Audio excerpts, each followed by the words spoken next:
he's going to do that as soon as he sees you at our wedding. Is like, that's going to happen. Like, he's just going to... Whoa. Oh, did I? Am I coming? Obviously. I had been the type of person who would have obsessed over the idea of a wedding my whole life, but I actually never thought about what I would ever do or what I would want until I met the person. Like, it's like then, so I haven't actually even thought about that. I used to kind of have this dark fear that if I ever were truly like happy and free being myself and nurtured by a relationship and what happens if the writing just dries up? What if writing is directly tied? Taylor Swift is dropping wedding hints, love songs, and spicy metaphors like it's a full-time sport, and Swifties can barely keep up. First up, she revealed she wants a massive celebration with 0 kids allowed because this party is strictly adults-only glam. Then, Greg James nearly fainted when she casually invited him to the big day during a BBC Radio 1 interview. And just when that wasn't enough, her track wish list spelled out her suburban dreams with Travis Kelce, complete with kids and a basketball hoop. Wish list. It's a song that was actually the last song that we made for the album. And it was the song where, like, after we finished it, I was like, and then in the chorus, it talks about what mine would be. And it's a really dreamy song. It's a really romantic song. She's also been flashing that blinding engagement ring on the Graham Norton Show and heating things up with wood, a not-so-subtle nod to Travis's stats. Add in her 10 out of 10 proposal story and the raw sweetness of honey, and it's clear Taylor has never sounded more in love. Taylor Swift just casually dropped some wedding tea while filming the Graham Norton Show, and let's just say, she's not planning a cozy backyard barbecue. The girl's talking about a wedding so huge, it could probably rival the Super Bowl halftime show. One lucky fan sitting in the audience spilled that Taylor admitted a small wedding would actually stress her out more. And in peak Taylor fashion, she even joked about inviting Graham Norton himself while clarifying there'll be 0 kids allowed. Translation: no sippy cups on the dance floor, folks. This is strictly adults-only glam. Of course, she showed up looking like the human version of a mic drop moment. Taylor rocked a sparkly black David Coma mini dress, flashed that jaw-dropping diamond engagement ring, and topped it all off with bold red lipstick. Basically, the whole bride-to-be glow situation was screaming louder than a stadium crowd in overtime. And when it came to the proposal, let's just say Travis didn't exactly settle for a knee drop in the living room. Taylor spilled that he had a whole garden constructed in his backyard just to pop the question. This man literally built a mini Eden for the moment. If there were Olympic medals for proposals, Travis just took gold with a perfect 10. That chaos clearly carried over to her BBC Radio 1 stop, where Greg James practically fell out of his chair when Taylor casually slipped in that he's on the wedding guest list. Yep, the same guy who once cracked a dodgy shower joke at Big Weekend now has a golden ticket to what might be the most hyped nuptials of the decade. He even joked about wanting Travis to body slam him into the pool, and Taylor, with that mischievous grin, basically told him to consider it booked. I'd like him to maybe just do a wrestling move on me into a pool or something.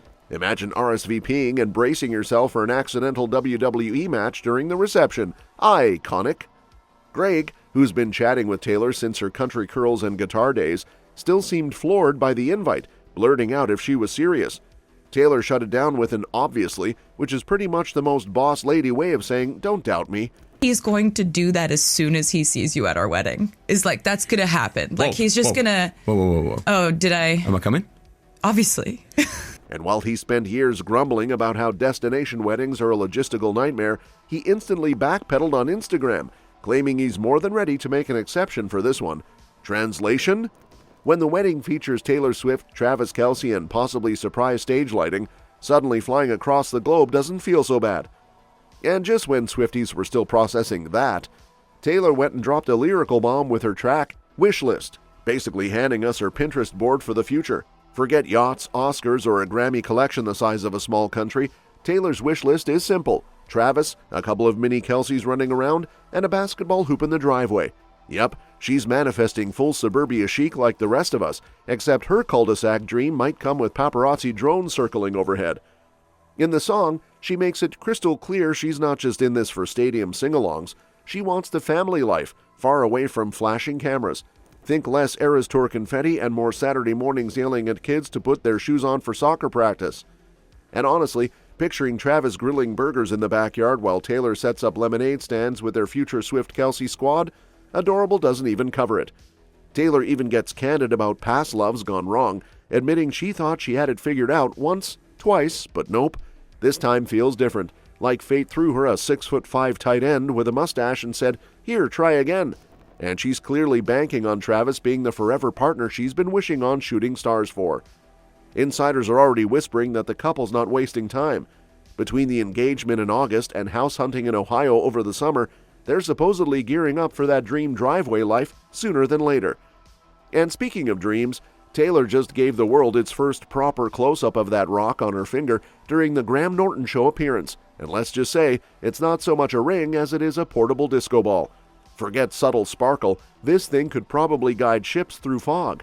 The vintage-style stunner boasts an old mine brilliant cut diamond so massive it makes your phone screen look small, sitting pretty in a chic bezel setting like it knows it's the star of the show. I had shown him a video of, I just thought her stuff was so cool, so I'd shown him a video a year and a half ago, and he was just paying attention to everything, it turns out. Because when I saw the ring, I was like, oh, I know who made that, I know who made that, I know who made that. He designed it with this amazing jeweler, Kindred Lubeck is her name, and she does all of her gold engraving by hand. Taylor, of course, knew how to make it shine even brighter. She paired it with a black mini dress dripped in jewel detail, her trademark red lip, and the kind of bangs that could headline their own tour. Basically, she walked in looking like she'd been styled by Queen of Engagement Announcements magazine, and the timing couldn't be more on brand. The episode airs the exact same day her new album, The Life of a Showgirl, drops. Album release? Check. Sparkle flex? Double check. And then Taylor hits us with Wood, a track so cheeky and not so subtle that Swifties had to pause midstream just to process it. This isn't your regular cryptic Taylor era with hidden scarf references.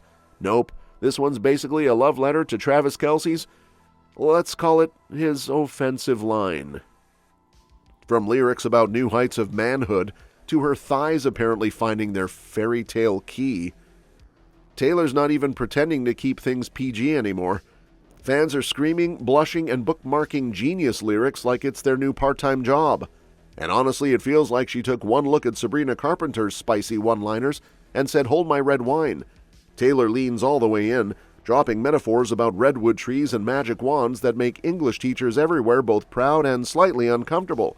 The pre-chorus alone has people clutching their pearls, but also hitting replay because who knew Swift could outdo herself in the innuendo department?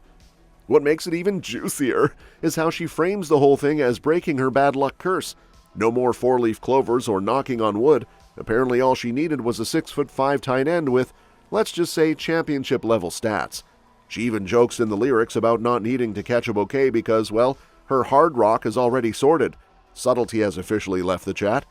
And while Taylor's writing the soundtrack to blush emojis everywhere, Travis is probably listening with that signature smirk, fully aware he just got turned into a walking metaphor for a national forest. And speaking of forests, Taylor wasn't kidding when she told Graham Norton that Travis basically landscaped his way into Fiancé of the Year. She spilled that he had an entire garden built just to pop the question. Like you don't just buy roses, you hire Mother Nature for a cameo? No wonder she called it a straight-up 10 out of 10. Forget Pinterest boards, this proposal could be used as the Olympic opening ceremony. But Taylor being Taylor, she didn't linger on the mush for too long. When asked about wedding plans, she hit everyone with the ultimate Swift cliffhanger. You'll know. Translation? She's not dropping spoilers. This isn't Marvel, people. First comes the album grind, then comes the aisle walk. For now, the focus is on The Life of a Showgirl, her 12th album, which she admitted kept her sane during those Marathon Eras tour nights when she was basically running on caffeine and glitter. Turns out writing secret songs is cheaper than therapy. And she's not just dabbling in diary entry heartbreak anymore. Taylor explained that this album steps back a little. It's storytelling with some distance, less emotional autopsy, and more let me narrate your life with killer metaphors while wearing stilettos. She even bragged that post-tour confidence has her hitting octaves and falsetto like she's auditioning for Vocal Olympics. Honestly, if confidence were a sound, it would probably be this record. And that confidence oozes straight into Honey, a track that proves pet names can go from cringe to swoon real fast, depending on who's saying them. Taylor paints the picture. Back in the day, when a random stranger at a bar tossed out a sweetheart or honey, it wasn't cute, it was basically a red flag and a button-up shirt. We're talking side-eye from jealous girlfriends, bathroom shade about skirt choices, and Taylor ugly crying all the way home. Nothing sweet about that, honey, just pure cavity. But then cue Travis Kelce, the guy who somehow manages to make Honey sound like the opening line of a Disney movie instead of an HR complaint. Taylor flips the script, turning what used to sting into something that feels safe, warm, and completely hers. When he says it, it's not passive-aggressive, it's ownership in the best way, the kind that makes you want to graffiti his name across your life in neon paint. The chorus goes from barroom trauma to bedroom tenderness, and suddenly Honey, I'm Home isn't a sitcom gag, it's a whole mood. She even throws in some playful chaos, with lines about kicking in doors and turning forever into a nightstand. Classic Taylor, mixing vulnerability with wink-wink sass. And honestly, the imagery? Summertime spritzes, wintergreen kisses, and a love so bold it makes every cheap nickname from the past look laughably irrelevant. The bridge really seals it, though. She calls out the late-night creeps and faux lovelies who thought flattery meant breadcrumbing her self-esteem. Now with Travis, the words land differently, less game and more genuine awe. Basically, Honey is Taylor rewriting the rulebook on intimacy. Once weaponized, now redefined, all because the right person finally showed up. And Swifties, they're already declaring this one the wedding slow dance anthem.